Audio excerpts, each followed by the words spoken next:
Hi everyone, welcome to study world classes. So friends, कल की class में हम लोगों ने सीडीपी के क्वेश्चन किए थे, ठीक है।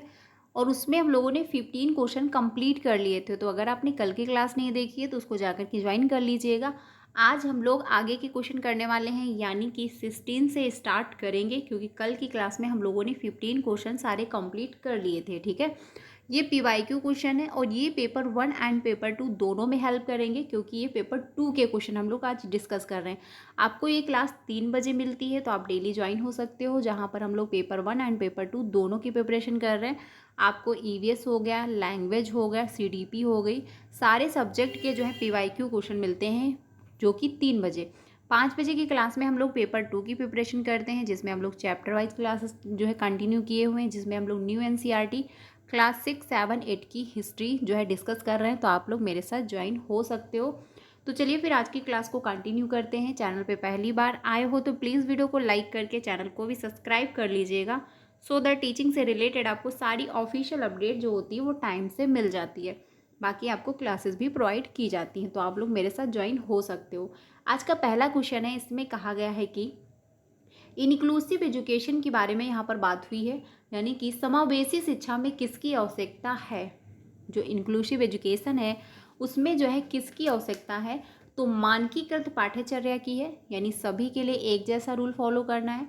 तो इंक्लूसिव एजुकेशन जो होती है, सबसे पहले उसको समझते हैं। देखिए, इंक्लूसिव एजुकेशन का मतलब होता है कि हर प्रकार का बच्चा इसमें इंक्लूड किया जाएगा, चाहे बच्चे को देखने में प्रॉब्लम हो, चाहे बच्चे को सुनने में प्रॉब्लम हो, चाहे बच्चे का बैकग्राउंड अच्छा ना रहा हो, चाहे बच्चा अच्छी फैमिली से बिलोंग ना करता हो, चाहे बच्चा बहुत रिच फैमिली से बिलोंग करता हो, कुछ भी हो, बच्चा चाहे गिफ्टेड हो या बच्चा बिल्कुल डम हो, कुछ भी उसको ना आता हो, आप उसको क्या है इंक्लूड करोगे और हर बच्चे की नीड के अनुसार आप उसकी मदद करोगे। जैसे कि मान के चलिए, जिस बच्चे को लिखने में प्रॉब्लम हो रही है तो आप उसको एक्स्ट्रा टाइम दोगे, ठीक है। और जिस बच्चे को बिल्कुल भी लिखना नहीं आ रहा है, उसको बिल्कुल भी लिखने में वो समर्थ नहीं है, तो आप उससे मौखिक रूप से पूछोगे। यानी हर बच्चे की नीड के अनुसार आप उसका प्रोग्रेस करोगे। ये जो है क्या है, इंक्लूसिव एजुकेशन का मतलब है कि हर बच्चे को इंक्लूड करता है। तो इसमें कहा गया किसकी आवश्यकता है, तो मानकीकृत पाठ्यचर्या की नहीं होगी, क्योंकि हम सभी के लिए एक जैसा रूल फॉलो नहीं करेंगे। रूढ़िबद्धताओं को बढ़ावा, यानी जो सदियों से चली आ रही स्टीरियोटाइप हैं कि लड़कियां तो घर का ही काम करेंगी, लड़के जो हैं बाहर का काम करेंगे, लड़कियां मैथ में कमज़ोर होती हैं, लड़के मैथ में स्ट्रांग होते हैं, तो ये क्या है, एक स्टीरियोटाइप बना हुआ है। इसको आपको क्या करना है, इसको बढ़ावा नहीं देना बल्कि क्रैक करना है, ठीक है। बाकी जो है इसमें कि आगम में जो है इमारती ढांचा, ये भी नहीं होगा। विविधता को जो है स्वीकृति, ये आपका सही हो जाएगा, क्योंकि जो इंडिविजुअल डिफरेंसेस हैं आप उनको क्या है स्वीकार करोगे, एक्सेप्ट करोगे, ठीक है। इंक्लूसिव एजुकेशन का यही मतलब है, क्योंकि क्लासरूम में हर प्रकार का बच्चा होगा, आप उसको क्या है इंक्लूड करोगे। तो आंसर क्या हो जाएगा, 4 ऑप्शन सही हो जाएगा क्वेश्चन नंबर आज का जो फर्स्ट है। अगले क्वेश्चन पे चलते हैं। अगला है क्वेश्चन नंबर 17। इसमें कहा गया आदर्शन और रीजन का क्वेश्चन दिया गया है कि जो है सुविधा वंचित समूह से आने वाले विद्यार्थियों की आवश्यकताओं को संबोधित करने के लिए अध्यापक को उनके सामाजिक सांस्कृतिक संदर्भों को जानना चाहिए। यानी जो सुविधा वंचित, यानी जिनको बहुत अच्छे रिसोर्स नहीं मिल पाते हैं, ऐसे विद्यार्थियों की जो आवश्यकताएं हैं उनको संबोधित करने के लिए अध्यापक को क्या है, उनके समाज और संस्कृति के बारे में जानकारी होनी चाहिए। यानी उनको पता होना चाहिए, संदर्भों को जानना चाहिए कि आखिर बच्चा किस बैकग्राउंड से है, उसकी क्या कंडीशन रही है, ठीक है। तर्क जो दिया गया है कि पाठ्यचर्या की अभिकल्पना औसत विद्यार्थियों को ध्यान में रखकर जो है करनी चाहिए। यानी कि जो आप पाठ्यक्रम डिजाइन कर रहे हो उसको क्या है औसत, यानी हर बच्चे को आप ध्यान में रखते हुए आप उसको डिजाइन करोगे, आप उसको समझोगे कि हाँ बच्चा कैसे इसको चीज़ों को कनेक्ट कर पाएगा। तो आदर्शन भी सही दिया गया है और रीजन भी सही दिया गया है, क्योंकि आपको पता होना चाहिए कि हाँ हमारे क्लासरूम में जो बच्चे हैं वो किस बैकग्राउंड से हैं, कैसी उनकी कंडीशन है, उनको कितना आता है, कौन सी सब्जेक्ट उनकी स्ट्रांग है, कौन सी नहीं स्ट्रांग है, कहाँ पर उनको प्रॉब्लम है, कहाँ पर प्रॉब्लम नहीं है। इन सभी बातों को जो अगर आप ध्यान में रखोगे तो क्या है, बच्चे की लर्निंग आप बेहतर कर पाओगे और जहाँ पर उसको आवश्यकता होगी आप उसकी मदद भी कर पाओगे। तो आदर्शन भी सही दिया गया है और इसका रीजन जो है वो भी क्या है, सही दिया गया है। तो आंसर कौन सा होगा, फर्स्ट है कि ए और आर दोनों सही हैं, आर ए की सही व्याख्या करता है, बिल्कुल सही बात है। आंसर आपका फर्स्ट ऑप्शन ही हो जाएगा, क्योंकि यहाँ पर आदर्शन भी जो दिया गया वो सही है, रीजन जो दिया गया वो भी क्या है, बिल्कुल करेक्ट है। तो आंसर हो जाएगा आपका फर्स्ट ऑप्शन, बाकी ऑप्शन क्या है, गलत हो जाएंगे। अगले क्वेश्चन पे चलते हैं 18 पे। अगला है 18, इसमें कहा गया है कि डिसलेक्सिया इज़ आ जो है डैश डैश जो है डिसेबिलिटी, यानी डिसलेक्सिया जो है वो किस प्रकार का जो है विकलांगता है या फिर कौन सी डिसेबिलिटी है। तो पहला है कि अधिगम विशिष्ट, या फिर संवेदी, या फिर व्यवहारात्मक, या फिर जो होगा गत्यात्मक। तो बात यहाँ पर हुई है पठन वैफल्य किस प्रकार की विकलांगता है, तो पढ़ने संबंधी यहाँ पर बात हो रही है जो है। तो कौन सा ऑप्शन होगा, देखिए व्यवहारात्मक आपका नहीं होगा कि आपका बिहेवियर कैसा है, गत्यात्मक यहाँ पर मूव करना, मोटर यानी कि आप चलना फिरना हुआ, तो इसमें ये बात नहीं की जा रही है। संवेदी होगा या फिर अधिगम विशिष्ट, तो यहाँ पर होगा अधिगम विशिष्ट, क्योंकि पठन वैफल्य का मतलब क्या होता है, पढ़ने संबंधी विकार, कि बच्चे को पढ़ने में प्रॉब्लम हो रही है, रीडिंग में प्रॉब्लम है, तो क्या हो जाएगा, स्पेशली जो है लर्निंग होगा। आंसर हो जाएगा आपका फर्स्ट ऑप्शन सही। अगले क्वेश्चन पे चलते हैं, अगला है 19, इसमें कहा गया है कि निम्नलिखित में से कौन सा स्वलीनता विकार का विशिष्ट लक्षण है, यानी बच्चे में क्या है, स्वलीनता है,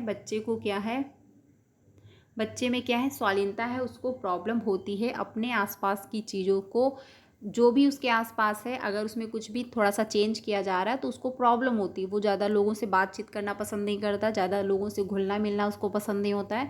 अगर उसके रूम में भी कुछ भी अगर आपने चेंज कर दिया, डेकोरेशन भी अगर आपने इधर से उधर कर दी है, पर्दे भी अगर चेंज कर दिए हैं, तो भी उसको एडजस्ट होने में प्रॉब्लम हो रही होती है। ठीक है, तो ऐसे बच्चे का जो मतलब स्वालीनता का जो विकार होता है का विशिष्ट लक्षण क्या है, आप कैसे पता करेंगे कि हाँ इस बच्चे में स्वालीनता की प्रॉब्लम है।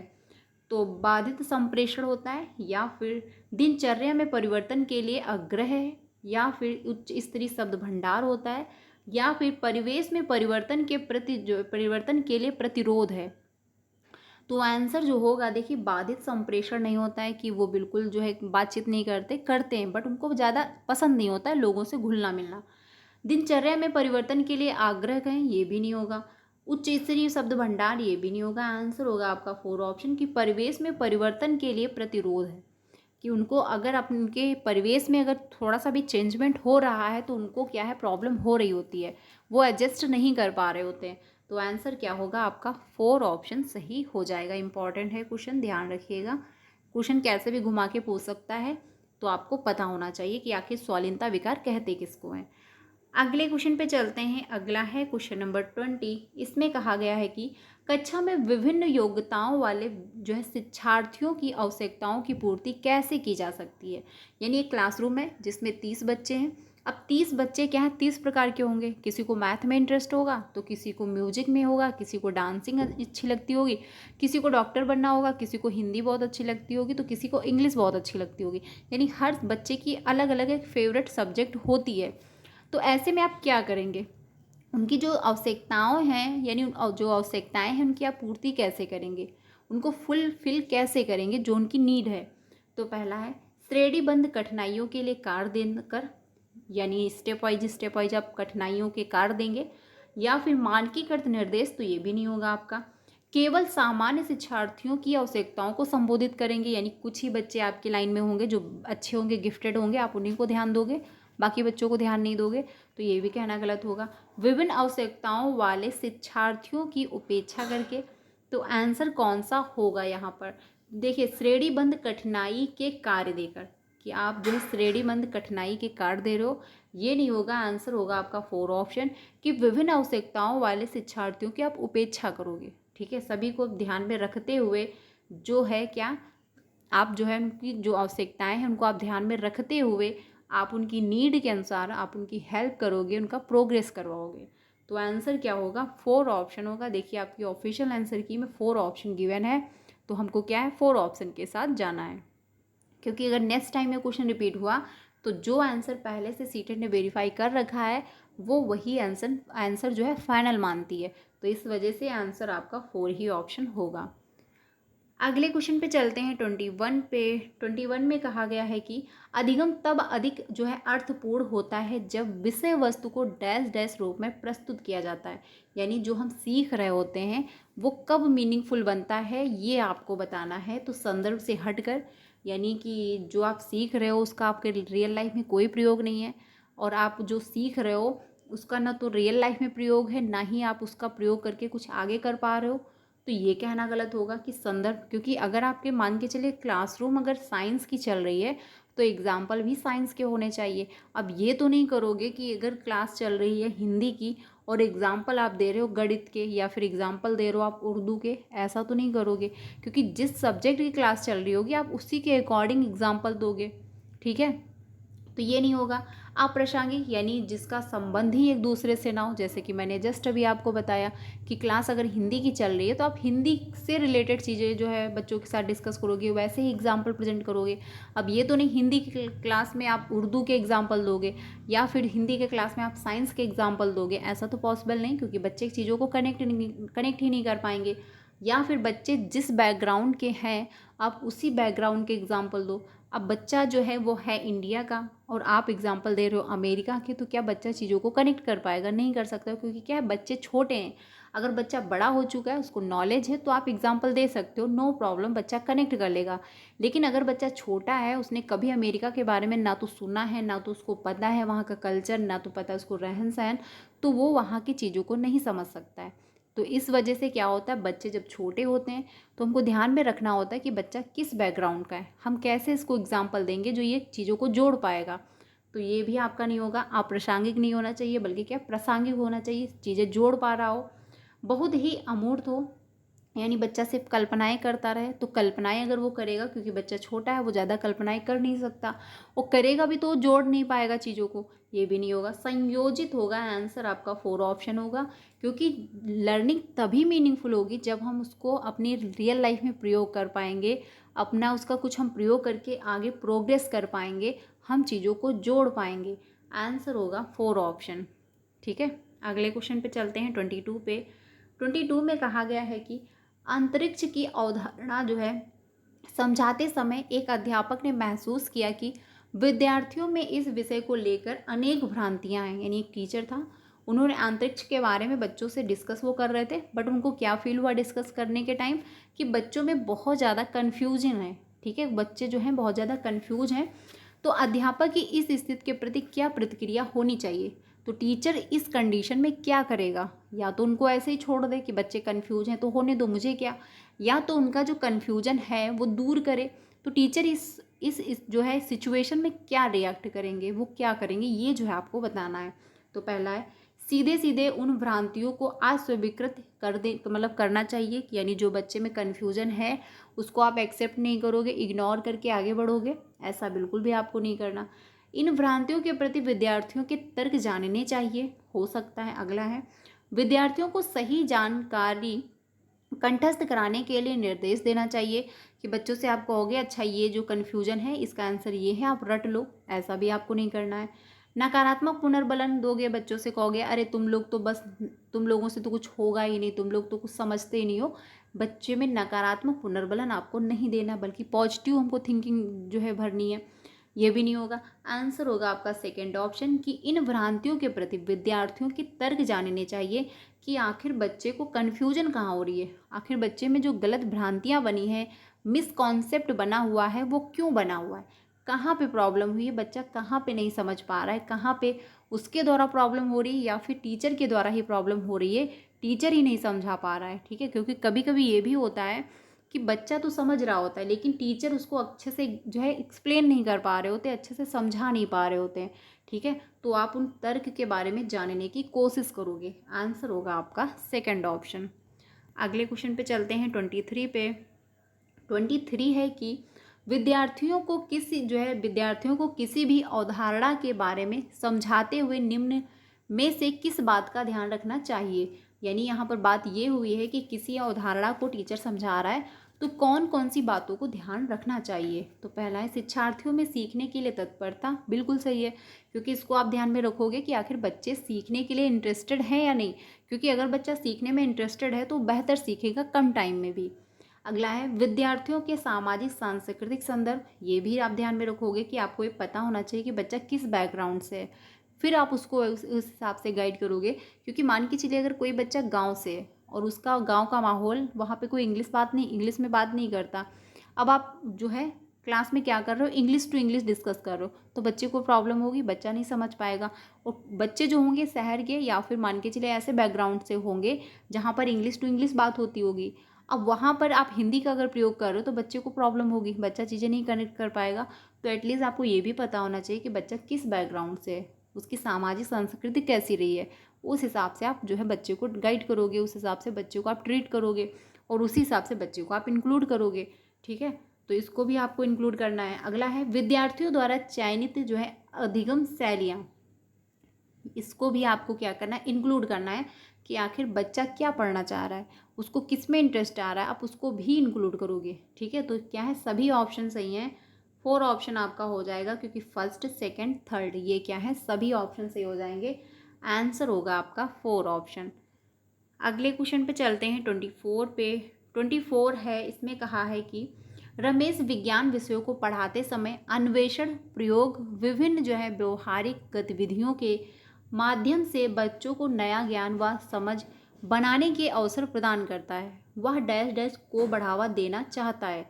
यानी जो रमेश है वो साइंस के विषय हैं, उनको पढ़ाते टाइम क्या कर रहे हैं, अन्वेषण यानी खोज, प्रयोग जो है बच्चा जो है प्रयोग कर पाए, एक्सपेरिमेंट करे, और विभिन्न व्यवहारिक गतिविधियों में, तो उसमें क्या है, उनकी समझ और ज्ञान को बढ़ाने के अवसर प्रदान कर रहे हैं। तो इसमें जो है वह जो है डैश डैश को बढ़ावा देना चाहते हैं। तो वैज्ञानिक तर्क है या फिर तार्किक चिंतन है या फिर कंठस्थीकरण है या फिर अनुकरण है। तो देखिए अनुकरण नहीं होगा, कंठस्थीकरण भी आपका नहीं होगा, क्योंकि यहाँ पर रट्टाफिकेशन की बात नहीं हो रही, यहाँ पर उनको प्रयोग करने को दिया जा रहा है, खोज करने को दिया जा रहा है। अगर बच्चा खोज कर रहा है, अन्वेषण कर रहा है, तो वो रटेगा नहीं, बल्कि वो चीज़ों को सोचेगा, समझेगा, तर्क वितर्क करेगा कि कैसे इसको हम जो है खोज सकते हैं, कैसे इसको हम क्रिएट कर सकते हैं। तो ये नहीं होगा। अनुकरण भी नहीं होगा, क्योंकि आप किसी को फॉलो नहीं कर सकते। अगर आप फॉलो कर रहे हो, कॉपी कर रहे हो, तो आप जो है अच्छे से अन्वेषण नहीं कर पाओगे, ये भी नहीं होगा। तो ए सही है, क्योंकि वैज्ञानिक तर्क होना चाहिए, बात यहाँ पर साइंस की हो रही है। और तार्किक चिंतन भी होना चाहिए, एटलीस्ट आप में जो है चिंतन करने की जो है एबिलिटी होनी चाहिए, आप जो समझ पाओ, तर्क वितर्क कर पाओ कि हाँ इसको हमको कैसे जोड़ना है, कैसे क्या करना है। ठीक है, तो ए भी सही है और बी यानी फर्स्ट और सेकंड सही है, थर्ड और फोर्थ गलत हो जाएंगे। तो ए और सेकंड यानी फर्स्ट ही ऑप्शन सही हो जाएगा, क्वेश्चन नंबर जो है आपका 24। ठीक है, इसका आंसर होगा फर्स्ट ऑप्शन। बाकी कंठस्थीकरण, अनुकरण ये आपका गलत हो जाएगा, आंसर होगा फर्स्ट ऑप्शन। अगले क्वेश्चन पे चलते हैं 25 पे। 25 है, निम्नलिखित में से अध्यापक द्वारा अपनाई गई कौन सी विधि अधिगम प्रक्रिया में विद्यार्थियों की सक्रिय भूमिका को कम महत्व देती है। तो यहाँ पर बात हुई है कम महत्व, यानी जो विद्यार्थी हैं उनका जो है, उनकी जो भूमिका होती है, उनका जो वहाँ पर सहयोग होता है वो कम होता है। व्याख्यान में, पूछताछ में, चर्चाएं, अन्वेषण। तो देखिए जब पूछताछ होगा, डिस्कशन हो रहा होगा, तो वहाँ पर जो है टीचर भी इंक्लूड होगा और स्टूडेंट जो है वो भी इंक्लूड होगा, यानी 50-50 जो है रोल होंगे। तो यहाँ पर तो जो है भूमिकाएं बराबर हुई। चर्चाएं इसमें भी जो है बराबर होंगी, क्योंकि अगर एक पक्ष जो है कमज़ोर होगा, एक पक्ष अगर बराबर जो है वहाँ पर पार्टिसिपेट नहीं कर रहा होगा, तो जो डिस्कशन है वो बेहतर नहीं हो पाएगा। ठीक है, तो ये भी इसमें भी जो है इंक्लूड है। खोज अन्वेषण, इसमें भी क्या है, बच्चा इंक्लूड रहेगा, वो एक्टिव रहेगा, वो अच्छे से पार्टिसिपेट भी कर पा रहा होगा। लेकिन व्याख्यान में क्या होता है, उसमें टीचर एक्टिव होता है, बच्चा एक्टिव नहीं होता है, बच्चा चुपचाप सुन रहा होता है, टीचर लेक्चर दे रहा होता है। और इसमें क्या है, एक बच्चा यानी टीचर तो एक्टिव होता है, लेकिन बच्चा जो है वहाँ पर क्या है, एक्टिव नहीं होता है, बच्चा क्या है, पैसिव होता है, टीचर जो है एक्टिव होता है। तो आंसर जो होगा वो फर्स्ट ऑप्शन होगा, क्योंकि व्याख्यान में क्या है, विद्यार्थी की सक्रिय भूमिका नहीं होती है, यहाँ पर भूमिका उसकी कम होती है, क्योंकि बस वो सुन रहा होता है बैठकर। हो सकता है वो लेक्चर टीचर दे रहा हो, बच्चा एक नींद भी अपनी कंप्लीट कर ले। ठीक है, कुछ भी हो सकता है, वो कुछ और वर्क करने लगे या वो आपस में ही डिस्कस करने लगे, टीचर अपना कह रहा है, सुना रहा है। तो आंसर क्या होगा, यहाँ पर फर्स्ट ऑप्शन सही हो जाएगा। अगले क्वेश्चन पे चलते हैं 26 पे। आदर्शन और रीजन का क्वेश्चन दिया गया है। इसमें कहा गया है कि आंतरिक अभिप्रेरणा एक बच्चे को स्वेच्छा से अपनी आंतरिक खुशी के लिए काम करने को प्रेरित करती है, जो कि बिल्कुल सही बात है, क्योंकि इंटरनल मोटिवेशन आपका बेस्ट होता है, एक्सटर्नल मोटिवेशन आपका बेस्ट नहीं होता है, क्योंकि लॉन्ग टाइम नहीं चलता, लेकिन इंटरनल मोटिवेशन आपका लॉन्ग टाइम चल रहा होता है। ठीक है, तो ये क्या है, बच्चे को स्वेच्छा से अपनी इच्छा अनुसार जो है अपनी खुशी के लिए काम करने के लिए प्रेरित करता है। जैसे कि आपको म्यूजिक पसंद है, जो कि मेरा काफ़ी पुराना जो है, मैं आप लोगों के साथ शेयर करती हूँ एग्जांपल।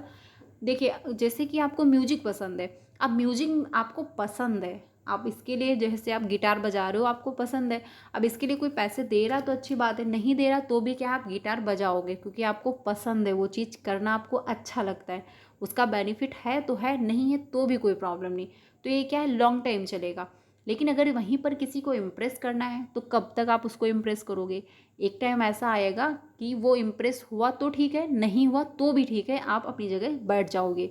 लेकिन आपको अच्छा लगता है तो ये लॉन्ग टाइम चलता है, क्योंकि वो खुद करने के लिए पसंद है, यानी खुद को पसंद है, इसलिए आप वो कर रहे हो। तो ये क्या है, बेस्ट है, आदर्शन जो है वो सही दिया गया। अब इसका रीजन जो दिया गया है ये, कि शिक्षक को आंतरिक रूप से अभिप्रेरित करने के स्थान पर विद्यार्थियों को बाह्य रूप से जो है अभिप्रेरित करना चाहिए, जो कि बिल्कुल गलत हो जाएगा, क्योंकि हमको बच्चे में एक्सटर्नल मोटिवेशन ना भरते हुए इंटरनल मोटिवेशन भरना चाहिए। इंटरनल मोटिवेशन के लिए बच्चे को अप्रिशिएट करना चाहिए, जो है मोटिव करना चाहिए, बल्कि एक्सटर्नल मोटिवेशन बेस्ट नहीं होता है। ठीक है, तो आंसर जो होगा, यानी आदर्शन जो तो सही दिया गया था, लेकिन जो इसका रीजन दिया गया वो क्या है, गलत हो जाएगा। तो आंसर होगा 4 ऑप्शन, यानी ए तो सॉरी थर्ड ऑप्शन होगा, ए तो सही है, आर जो है वो गलत हो जाएगा। आंसर होगा आपका थर्ड ऑप्शन, क्योंकि आंतरिक अभिप्रेरणा बेस्ट है, बाह्य अभिप्रेरणा आपकी अच्छी नहीं होती है, लॉन्ग टाइम नहीं चलती, एक टाइम बाद ये बंद हो जाती है, एक टाइम बाद ये ख़त्म हो जाती है। ठीक है, थर्ड ऑप्शन जो है वो सही हो जाएगा। अगले क्वेश्चन पे चलते हैं 27 पे। 27 है कि प्रभावशाली समस्या समाधान में किसके बहिष्करण की अवधारणा है? तो कार्यात्मक स्थिरता है, या फिर जो है अपसारी चिंतन है, या फिर केंद्रित ध्यान है, या फिर सादृश्य मूलक चिंतन है। तो यहाँ पर जो बात हुई है, प्रभावशाली समस्या समाधान में किसके बहिष्करण की आवश्यकता है, यानी आप किसको जो है प्रॉब्लम सॉल्विंग में जो है बहिष्करण करोगे, निकालोगे। तो यहाँ पर जो होगा, अपसारी चिंतन, या फिर केंद्रित ध्यान, या फिर सादृश्य मूलक चिंतन। तो यहाँ पर जो होगा आपका आंसर वो होगा सेकेंड ऑप्शन, क्योंकि अपसारी, एक मिनट, क्लोज डाइवर्जन थिंकिंग, जी, यहाँ पर आपका फर्स्ट ऑप्शन हो जाएगा, यानी कार्यात्मक स्थिरता। कार्यात्मक स्थिरता का मतलब होता है कि सभी के लिए आप जो है एक ही प्रॉब्लम सॉल्व करो, जैसे प्रॉब्लम कोई भी हो पर उसके लिए एक ही रूल फॉलो करो, एक ही जैसे सारी प्रॉब्लम को सॉल्व करो। तो क्या ये पॉसिबल है? क्योंकि जब प्रॉब्लम एक जैसी नहीं है तो उसका सोल्यूशन भी एक जैसा नहीं होगा। ठीक है, तो आंसर क्या होगा, फर्स्ट ऑप्शन होगा, सेकेंड के लिए माफ़ करिएगा, क्योंकि अपसारी चिंतन का मतलब ही होता है, यानी डाइवर्जन थिंकिंग का मतलब होता है एक पक्ष से ज़्यादा। इसमें जो है हर पक्ष के बारे में बच्चा समझ पा रहा होता है, तर्क वितर्क कर पा रहा होता है। लेकिन यहीं पे अगर हो जाता, यहीं पे हो जाता आपका क्लोज एंडेड क्वेश्चन, या फिर जो हो जाता अभिसारी चिंतन, तो वहाँ पर एक, यानी उसका फिक्स एक आंसर होता है। ठीक है, तो उसमें बच्चा डाइवर्जन थिंक यानी सभी पक्ष के बारे में नहीं समझ पा रहा होता है। तो फर्स्ट ऑप्शन जो होगा इसका सही होगा, यानी कार्यात्मक स्थिरता को हमको क्या करना है, बहिष्करण कर देना है, उसको इग्नोर करना है। तो आंसर क्या होगा, फर्स्ट ऑप्शन, बाकी ऑप्शन जो हैं वो सही हो जाएंगे। ठीक है, अगले क्वेश्चन पे चलते हैं 28 पे। 28 है कि एक विद्यार्थी अपनी असफलता का कारण अपनी योग्यता की कमी को मानता है, यानी वो जो है असफल इसलिए हुआ क्योंकि उसने अच्छी मेहनत नहीं की, अच्छा प्रयास नहीं किया। वह योग्यता को स्थायी मानता है और मानता है कि योग्यता प्रयासों द्वारा प्रभावित नहीं होती है। यह विचारधारा किस स्थिति को जन्म दे रही है? तो यहाँ पर कौन सा ऑप्शन सही होगा, यानी वो ये मानता है कि यह जो योग्यता है वो स्थायी मानता है, और यह मानता है कि योग्यता प्रयासों द्वारा प्रभावित नहीं होती है, यानी उसको लगता है कि जो योग्यता वो फिक्स है, अगर हम प्रैक्टिस कर रहे हैं, एफर्ट डाल रहे हैं तो इसमें कोई परिवर्तन नहीं होगा। तो पहला ऑप्शन है अधिगम असहायता है, या फिर मस्तिष्क जो है मस्तिष्क सुदृढ़ता है, या फिर उच्च स्तरीय जो है स्व अस्मिता है, या फिर संबंधता का भाव है। तो यहाँ पर होगा अधिगम असहायता है। ठीक है, क्योंकि उसको लगता है, क्योंकि उसको क्या लग रहा है कि हम जो है अगर कोशिश भी करेंगे तो यहाँ पर क्योंकि उसने कहा योग्यता की कमी है। एक मिनट, इसमें आपका जो आंसर होगा सेकंड ऑप्शन हो जाएगा, यानी मस्तिष्क सुदृढ़ता बनी हुई है, उसके दिमाग में पहले से फीड है कि क्या है, अगर मेरी जो मतलब मेरा जो ग्रो नहीं हो पाया उस किसकी वजह से, मेरी असफलता, यानी मुझ में कमी थी इसलिए मैं अच्छा नहीं कर पाया। वो ये भी समझ रहा है कि अगर मैं कुछ अच्छा, क्योंकि जो योग्यता होती है वह स्थायी होती है, अगर हम मेहनत कर रहे हैं, एफर्ट डाल रहे हैं तो भी उसमें परिवर्तन नहीं होगा। तो ये क्या उसके दिमाग में बन चुका है, ठीक है, वो फीड हो चुका है कि इसमें कोई परिवर्तन नहीं हो सकता है। आंसर होगा आपका सेकंड ऑप्शन। अगले क्वेश्चन पे चलते हैं 29 पे। 29 है, अवधारणाओं को इस तरह से प्रस्तुत करना चाहिए जो, यानी जो अवधारणाएं हैं उनको आप कैसे प्रेजेंट करोगे। तो विद्यार्थियों में सफलता के प्रति जो है चिंता पैदा करोगे, यानी बच्चे को डिप्रेशन में डाल दोगे, ऐसा बिल्कुल भी आपको नहीं करना है। उनके पूर्व ज्ञान और स्कीमा को क्रियाशील करके हो सकता है। अगला है, उन्हें अप्रासंगिक सूचनाओं के माध्यम से विस्कृत करके, जी नहीं, क्योंकि अप्रासंगिक नहीं बल्कि प्रासंगिक होनी चाहिए, चीज़ें एक दूसरे से कनेक्ट हो पा रही हों। केवल उच्चतर अधिगम योग्यता वाले विद्यार्थियों की मदद करके नहीं, क्योंकि जो गिफ्टेड बच्चे होंगे सिर्फ उन्हीं पर आप ध्यान नहीं दोगे, जिनको कुछ नहीं भी आता है उनको, यानी जो है जिनको कुछ नहीं भी आता है उन पर भी आप ध्यान दोगे। आंसर होगा आपका सेकंड ऑप्शन कि उनके पूर्व ज्ञान और स्कीमा को क्रियाशील करोगे, कि बच्चे जो पहले से चीज़ों को समझ रहे हैं, जो उनको पहले से पता है, जो उनका पूर्व ज्ञान है, प्रीवियस नॉलेज है, उसको आप ऐड करते हुए जो उनके दिमाग में स्कीमा है उसको क्या है आप क्रियाशील करोगे। इससे क्या होगा कि बच्चा समझ पाएगा, कनेक्ट कर पाएगा। आंसर होगा आपका सेकंड ऑप्शन। अगले क्वेश्चन पे चलते हैं 30 पे। 30 है कि घोषणात्मक ज्ञान क्या होता है, किसी घटना के घटित होने की जो है प्रक्रिया की व्याख्या करता है, या फिर जो है युक्तियों के प्रयोग के बारे में समझ की व्याख्या करता है, या फिर जो है मुख्यतः ज्ञान के क्या और कौन जो है पहलुओं के बारे में जानता है, या फिर कि समस्या समाधान प्रक्रिया में कोई भूमिका नहीं होती। तो ये कहना गलत हो जाएगा। तो यहाँ पर जो आंसर होगा मुख्यतः ज्ञान के क्या और कौन वस्तु जो है पहलुओं के बारे में जानता है, या फिर युक्तियों के प्रयोग के बारे में समझ की व्याख्या करता है। तो यहाँ पर होगा आपका आंसर सेकंड, क्योंकि इसमें क्या है, घोषणात्मक ज्ञान का मतलब ही होता है कि व्याख्या करना, डिटेल में चीज़ें वो समझ रहा होता है, डिटेल में जो है सारी चीज़ें एक्सप्लेन कर रहा होता है। तो आंसर होगा आपका सेकंड ऑप्शन। सो फ्रेंड्स, ये थे 15 क्वेश्चन जो मैंने आप लोगों के साथ डिस्कस किए, क्योंकि कल की क्लास में हम लोगों ने 50 कंप्लीट कर लिए थे, आज भी हम लोगों ने 15 कंप्लीट किए। 30 जो है क्वेश्चन कंप्लीट हो गए, पूरा एक सेट हम लोगों ने डिस्कस कर लिया। इसकी जो प्लेलिस्ट बनाई हुई है तो आप लोग ज्वाइन हो सकते हो, जो 3 बजे क्लास होती है जिसमें हम लोग PYQ क्वेश्चन कर रहे हैं। 5 बजे की क्लास में हम लोग चैप्टर वाइज क्लासेस कर रहे हैं। बहुत जल्द आपको CDP, Hindi, EVS, math, pedagogy सभी की कंटेंट की क्लासेस भी मिलने वाली हैं 2 से 3 दिन में। तो आप लोग ज्वाइन करिएगा। 3 बजे की क्लास में आपको बहुत अच्छे से समझ में आएगा। 1 लाइनर डिस्कस करूँगी, जो मैंने जब खुद सीटेट की प्रिपरेशन की थी, तो जहाँ से मैंने कंप्लीट किया था अपना कंटेंट, वही सब मैं आप लोगों के साथ शेयर करूँगी। तो डेली 3 बजे आप लोग मेरे साथ ज्वाइन होइएगा, जहाँ पर हम लोग पेपर 1 एंड पेपर 2 दोनों की प्रिपरेशन कर रहे हैं। तो क्लास कैसी लगी कमेंट में बताइएगा। कोई भी डाउट है तो आप लोग कमेंट में पूछ सकते हो। क्लास अच्छी लगी हो तो लाइक कर दीजिएगा, बाकी अपने सारे फ्रेंड को शेयर भी कर दीजिएगा। मिलते हैं नेक्स्ट वीडियो में। Thank you.